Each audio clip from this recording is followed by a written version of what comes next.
The second sorting algorithm we're going to talk about is selection sort. Like the bubble sort, we need multiple passes to sort an array. In each pass, we should find the next smallest item and move it to the correct position. Let me show you. So here we have the same array as before. In the first pass, we find the minimum item in this array, that is the one at index 3. We need to swap this item with the item at index 0.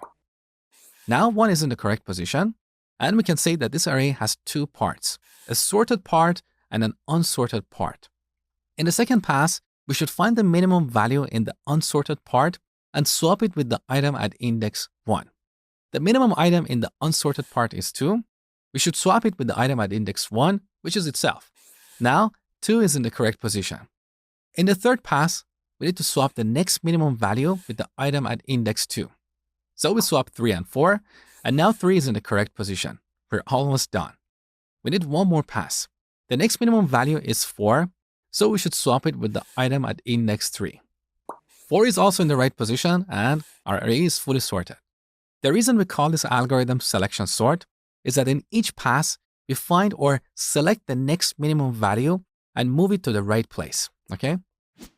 Now let's do time complexity analysis.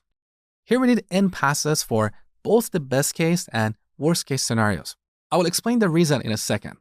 So we need n passes, and that's an O of n operation. In each pass, we need to find the next minimum value in the unsorted part of this array. That's also an O of n operation because we have to iterate the unsorted part to find the minimum value. Now, technically, the unsorted part shrinks after each pass, but we still see this as an O of n operation. So overall, the time complexity of selection sort is O of n squared, and that is why it's a fairly slow algorithm.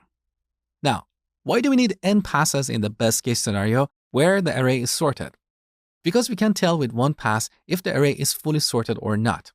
In bubble sort, because we compare each item with the following one, we can tell if after the first pass, the array is sorted and stop future passes. In selection sort, however, we can't do this. In each pass, we are not comparing each item with the following one. Instead, we have to find the next minimum value, and that's why we need n passes here.